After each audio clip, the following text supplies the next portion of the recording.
সম্মানিত দর্শকবৃন্দ, প্রতিদিনের ন্যায় আজকেও আমি 10টা 30 মিনিটে লাইভে চলে আসলাম।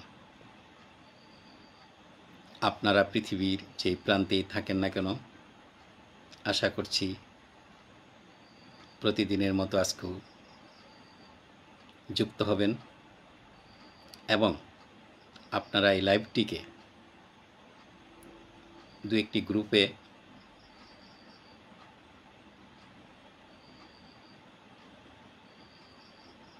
সংযুক্ত করবেন। আজকে আমি ইহুদি আরব প্যালেস্তাইনের যে স্বাধীনতা সংগ্রাম আর ইসরায়েলের যেই অবস্থান, পরিশেষে ইসরায়েল ইরান যুদ্ধ, তা নিয়ে আলোচনা করব। আপনারা মনোযোগ সহকারে শুনবেন।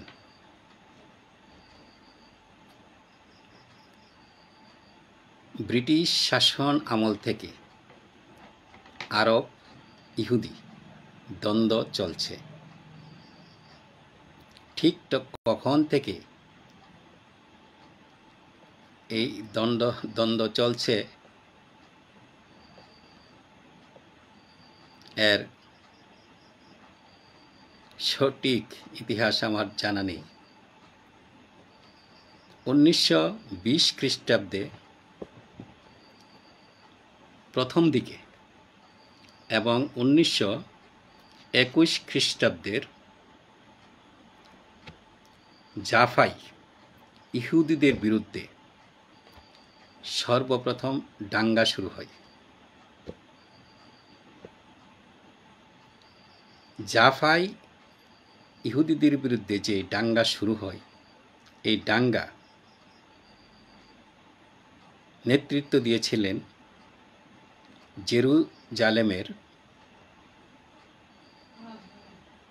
গ্র্যান্ড মুফতি আমিন আল হুসাইনি।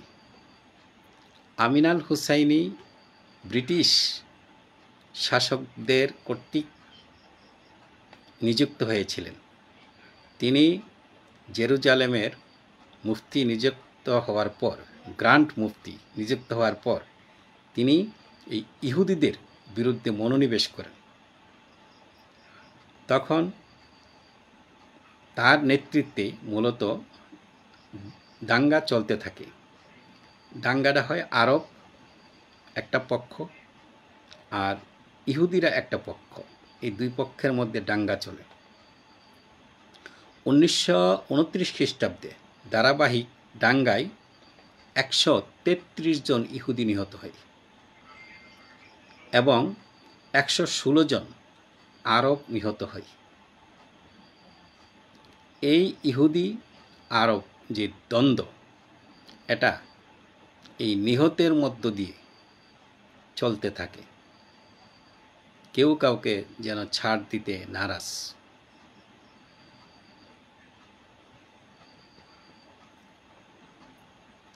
এই দাঙ্গা অব্যাহত গতিতে চলতে থাকে। 1936 খ্রিস্টাব্দের থেকে 1939 খ্রিস্টাব্দ পর্যন্ত আরব বিদ্রোহের জন্য ভিত্তি প্রস্তুত করেছিলেন।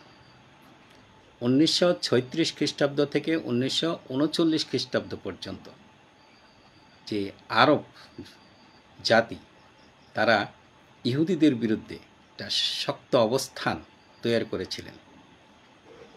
1935 খ্রিস্টাব্দের শেষের দিকে ব্রিটিশদের আল কাসামের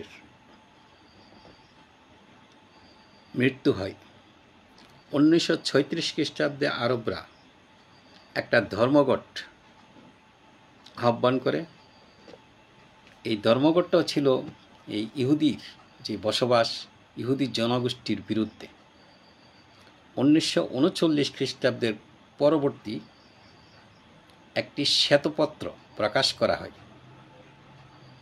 এই শ্বেতপত্রে একটি ইহুদি রাষ্ট্রকে প্রত্যাখ্যান করা হয়। 1939 খ্রিস্টাব্দের পরবর্তী শ্বেতপত্রে একটা ইহুদি রাষ্ট্রকে প্রত্যাখ্যান করা হয়। দ্বিতীয় বিশ্বযুদ্ধ শুরু হলে ইহুদিদের যে আধিপত্য, ইহুদিদের যেই একটা শক্তি প্রয়োগের সক্ষমতা ছিল, সেটা নিস্তব্ধ হয়ে যায়। আরব ইহুদিদের যেই দ্বন্দ্ব, সেটা একটা বিরতি এরকম একটা অবস্থানে থাকে। দ্বিতীয় বিশ্বযুদ্ধের শুরু হতে আরব ইহুদি সহিংসতায় আরব পক্ষের 5,000 এবং ইহুদি পক্ষের 700 জন নিহত হয়। মানে বিশ্বযুদ্ধ শুরু হওয়ার প্রাক্কালে সর্বশেষ যেই যুদ্ধ হয় উভয় পক্ষের মধ্যে, আরব এবং ইহুদিদের মধ্যে, সেই যুদ্ধে আরবদের পক্ষে 5,000 এবং ইহুদিদের পক্ষে 700 লোক নিহত হয়েছিল।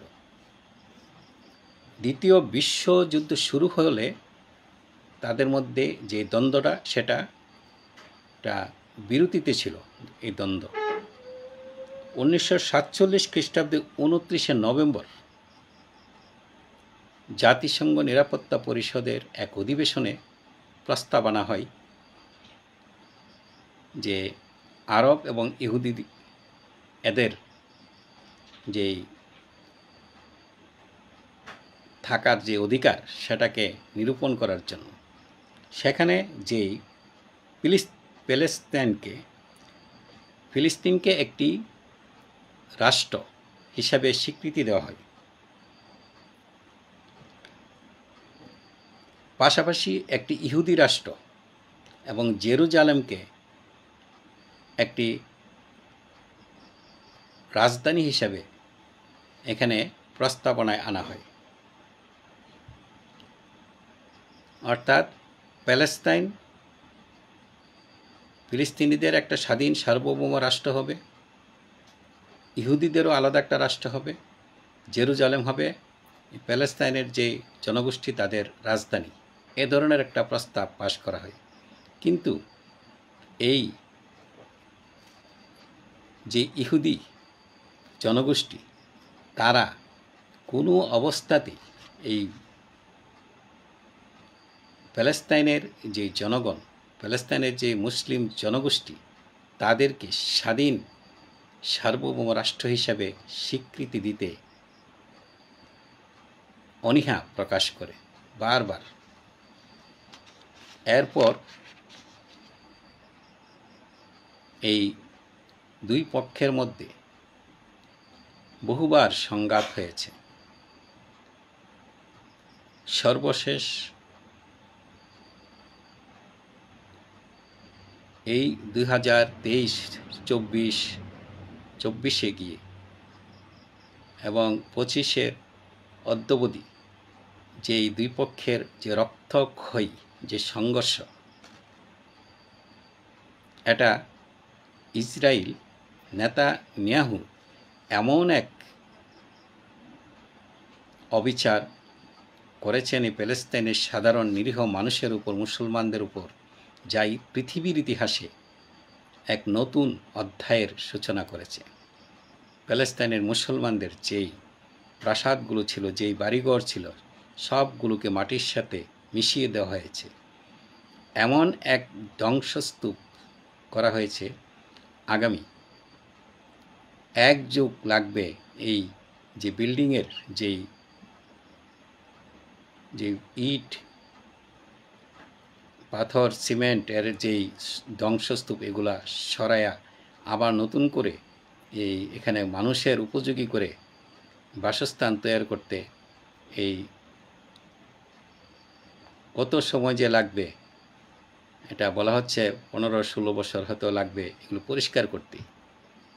কি নৃশংসতা, কি ভয়াবহ পরিস্থিতির শিকার এই স্বাধীনতাকামী প্যালেস্তাইনের মুসলমানদের। যখন তাদেরকে একেবারে নিশ্চিহ্ন করে দেওয়ার অবস্থান নিয়েছে, আক্রমণের পর আক্রমণ, নিরীহ এই মানুষগুলোর উপর শিশু হত্যা, নারী হত্যা, বৃদ্ধ হত্যা, হসপিটালে পর্যন্ত আক্রমণ করা হয়েছে। সংবাদ পরিবেশন করতে যেসব সাংবাদিকরা সেখানে গেছে তাদেরকে নিহত করা হচ্ছে। ত্রাণ সামগ্রী বিতরণ করতে যারা গেছে তাদেরকে নিহত করা হচ্ছে। মানে কোনো মানুষকেই তারা তাদের আক্রমণের বাহিরে রাখে নাই। তাদের যে পরিকল্পনা সেটা হচ্ছে এই প্যালেস্তাইন নামে কোনো রাষ্ট্র তারা প্রতিষ্ঠিত হতে দেবে না। এই পর্যায়ে ইরান যখন তাদের পক্ষ নিয়ে কথা বলছে, তখন সেই ঘুমন্ত ইরানবাসীর উপর তাদের সামরিক যেই স্থাপনাগুলো আছে সেগুলোর উপর অতর্কিত আক্রমণ করে, যেটা কোনো পূর্ব ঘোষণা না দিয়ে একদিনের আক্রমণে শীর্ষ প্রায় 20 জন সেনা কর্মকর্তা, বিজ্ঞানী, পরমাণু বিজ্ঞানী সহ গুরুত্বপূর্ণ অনেক ব্যক্তি শাহাদাত বরণ করে। এর প্রতিশোধ, এর জবাব দিতে গিয়ে ইরানের সর্বোচ্চ ধর্মীয় নেতা খামেনি পাল্টা আক্রমণ শুরু করে। সর্বশেষ আজকের পর্যন্ত যে অবস্থান, ইরান যে প্যালেস্তাইনের মুসলমানদের পাশে যেভাবে দাঁড়িয়েছে এবং ইরান যে ইসরায়েলের উপর, নেতানিয়াহুর সেই বাহিনীর উপর, সেই দেশের উপর যে আক্রমণ পরিচালনা করে আসছে, আজকে পর্যন্ত তাদের যে আকাশ প্রতিরক্ষা ব্যবস্থা একেবারে ভেঙে পড়েছে। অর্থাৎ ইরানের ক্ষেপণাস্ত্রগুলো কোনো বাধা ছাড়া ইরানের বিভিন্ন জায়গায়, ইরান থেকে প্যালেস্তাইনের যে ইহুদিদের যেই বিভিন্ন স্থাপনা আছে, তাদের বসত যে বিল্ডিংগুলো আছে এগুলোকে আক্রমণ করতে আর কোনো বিনা বাধাই আক্রমণ করতে সক্ষম হয়েছে। অর্থাৎ ইসরায়েলের যে আকাশ প্রতিরক্ষা ব্যবস্থা সেটা ভেঙে পড়েছে। ইরানের যে এত বড় শক্তি, এত বড় প্রযুক্তি রয়েছে তারা কল্পনাও করে নাই। আজকে এখন ইরানের যে সাধারণ জনগণ তারা কান্নাকাটি করে ইসরায়েলের যে জনগণ তারা আজকে এরকম এক বিপদে পড়েছে, এরকম এক অসহায়, তারা মাটির নিচে কতক্ষণ লুকিয়ে থাকবে। তারা এখন কান্নাকাটি করে ইরানের কাছে প্রাণ ভিক্ষা চাচ্ছে। ইরানের কাছে যুদ্ধ স্টপ করার জন্য তারা কাকুতি করছে, আমরা মিডিয়ার মাধ্যমে জানতে পারছি। এই যখন দৃশ্য দেখে প্যালেস্তাইনের সেই নিরীহ যে মানুষগুলো যারা অনাহারে অর্ধাহারে দুঃখে দুঃখে জ্বলছে, তারা সেই মিসাইল যখন তাদের মাথার উপর দিয়ে ইসরায়েলের জমিনে গিয়ে পড়তেছে, তখন তারা অনেক একটা তৃপ্তি পাচ্ছে, আনন্দ পাচ্ছে, আমরা পাচ্ছি, পুরা মুসলিম বিশ্ব আজকে আনন্দ পাচ্ছে। ইরান ডিক্লেয়ার করেছে যে আমরা লাইভ দেখাবো আমাদের যে আক্রমণ। এই প্যালেস্তাইনের পক্ষে অবলম্বন করেছে ট্রাম্প প্রশাসন, বলেছে ইরানের রাজধানী তেহরানকে খালি করে দেওয়ার জন্য তারা আক্রমণ করবে। যদি সেদিকে অগ্রসর হয় তখন এই ইরানের পাশে এই পাকিস্তান এসে দাঁড়াবে, এরকম ঘোষণা অলরেডি পাকিস্তানের পক্ষ থেকে দেওয়া হয়েছে। চীন এই ইরানের পক্ষ অবলম্বন করবে, রাশিয়া ইরানের পক্ষ অবলম্বন করবে, কোরিয়া ইরানের পক্ষ অবলম্বন করবে, আর মুসলিম বিশ্বের সৌদি আরব বলেছে আমরা ইরানের পক্ষ অবলম্বন করব। অর্থাৎ এর যদি অবস্থা হয়, পাশাপাশি যুক্তরাজ্য এবং তাদের মিত্রগুলো যদি ওই ইসরায়েলের পক্ষ অবলম্বন করে, তখন হবে কি, তৃতীয় বিশ্বযুদ্ধ শুরু হবে। যদি এই মিত্রগুলো দুইটা পক্ষ অবলম্বন করে এই যুদ্ধে লিপ্ত হয়, তাহলে যে বিশ্বের যে সভ্যতা, মানব সভ্যতা, বিজ্ঞানের যে জয়, সব কিছু ধ্বংস হয়ে যাবে। আজকে তথ্য প্রযুক্তির যে জয় হয়েছে, যে এআই প্রযুক্তি যেভাবে মানুষকে উন্নতির দিকে নিয়ে যাচ্ছে, সব কিছু ধ্বংস হয়ে যাবে। কাজেই এই বৃহৎ রাষ্ট্রগুলো ইরানের পক্ষ যারা আছে এবং ইসরায়েলের পক্ষে যারা অবলম্বন করতে চাচ্ছে তাদের কাছে অনুরোধ, এই বৃহৎ রাষ্ট্রগুলো মিলে যাতে যুদ্ধে না জড়িয়ে আলোচনায় বসে যে মধ্যপ্রাচ্যে যে সমস্যাগুলো রয়েছে, বিশেষ করে প্যালেস্তাইনের মুসলমানদের যে ন্যায়সঙ্গত দাবি, ন্যায়সঙ্গত যে তাদের যে অধিকার, যে প্যালেস্তাইনকে একটা স্বাধীন সার্বভৌম রাষ্ট্র হিসাবে প্রতিষ্ঠিত করা, সেটা এই সুযোগে বৃহৎ রাষ্ট্রগুলো বসে করে দিতে পারে। যদি এটা করে দেয়, যদি আরও ছোটোখাটো যে সমস্যা রয়েছে এই ইসরায়েলের সাথে, এই সকল সমস্যার সমাধান হয়ে যাবে শুধু প্যালেস্তাইনকে যদি একটা স্বাধীন সার্বভৌম রাষ্ট্র হিসাবে সবাই স্বীকৃতি দেয়, এবং এরই মধ্য দিয়ে মধ্যপ্রাচ্যের যেই সংঘাত তার অবসান ঘটবে। এতে করে আরব বিশ্বে কি হবে? আরব বসন্ত শুরু হবে। এই আরব বসন্ত শুধু আরব বিশ্বে নয়, এই মধ্যপ্রাচ্যের শান্তি ফিরে আসলে সেই শান্তির সুবাতাস সারা পৃথিবীতে বইতে শুরু করবে। অর্থাৎ সারা পৃথিবীটা হবে একটা বসন্ত, মানে পৃথিবী বসন্ত। এটাই আমাদের কাম্য। আমরা যুদ্ধ চাই না, আমরা শান্তি চাই। আমরা চাই প্যালেস্তাইনের মুসলমানরা তাদের যে ন্যায়সঙ্গত দাবি, তাদের যে বাঁচার অধিকার, তাদের যে বাসস্থানের অধিকার, তাদের যে বস্ত্রের অধিকার, তাদের যে অন্নের অধিকার, তাদের যে শিক্ষার অধিকার, তাদের চিকিৎসার অধিকার, অর্থাৎ একটা মানুষের যে অধিকারগুলো আছে সবগুলো অধিকার যাতে তারা পায়। পাশাপাশি ইহুদি যারা আছে তারাও তাদের রাষ্ট্রে, তারাও তাদের অধিকার নিয়ে বেঁচে থাকুক এবং সহ অবস্থান করুক, এমনটাই আমরা চাই। আমরা কোনো অবস্থাতেই তৃতীয় বিশ্বযুদ্ধ বেঁধে যাক, এবং এটা আমরা কোনো অবস্থাতেই চাই না। কোনো সুস্থ মস্তিষ্ক কোনো ব্যক্তি এটা এই এদিকে যাওয়ার পক্ষে থাকবে না। কাজেই আমরা আশা করছি এই ইরান এবং ইসরায়েলের যে যুদ্ধ, সেটা যাতে দ্রুত যুদ্ধবিরতির মধ্য দিয়ে আলোচনার মাধ্যমে এই সমস্যার সমাধান হয়। আমরা বিশেষ করে যুক্তরাজ্য তাদেরকে বলিষ্ঠ ভূমিকা নিতে হবে। পাশাপাশি ইরানের পক্ষে আরব বিশ্বের যে দেশগুলো আছে, মুসলিম দেশগুলো আছে, তাদেরকেও এই ইরানের পক্ষ যারা নিয়েছে বা নিতে যাচ্ছে তাদেরকেও বলিষ্ঠ ভূমিকা রাখতে হবে। যুদ্ধে না জড়িয়ে তারা আলোচনার মাধ্যমে যাতে এই সমস্যার সমাধান হয়। আমার ব্যক্তিগতভাবে আমার অভিমত হচ্ছে এটা আলোচনার মাধ্যমে সমাধান করা হোক। এটা হলে কি হবে? বিশ্বে একটা শান্তি ফিরে আসবে। বিশ্ব সভ্যতা যেভাবে চলছে এটা অব্যাহত গতিতে চলবে। যুদ্ধ কোনো দেশকেই নিরাপত্তা দিতে পারে না, কোনো দেশকেই না। যুদ্ধে যেই দেশই জড়াবে সেই দেশই ক্ষতিগ্রস্ত হবে। এমন কোনো রাষ্ট্র নাই যে সে ইসরায়েল গর্ব করতো যে তাদের আকাশ সীমা এরকম সুরক্ষা যে সেখানে কোনো ক্ষেপণাস্ত্র পড়বে না, তারা একদম নিরাপদ থাকবে আর অন্যরা ধ্বংস করে ফেলবে। আজকে কি হলো? মানে নেতানিয়াহু চিন্তাও করে নাই যে ইসরায়েল নামক যে রাষ্ট্র সেটা গাজার অবস্থা হয়ে যাবে। আজকে গাজা আর ইসরায়েল এর মধ্যে আর কোনো তফাৎ নাই, এরকম অবস্থা হতে যাচ্ছে।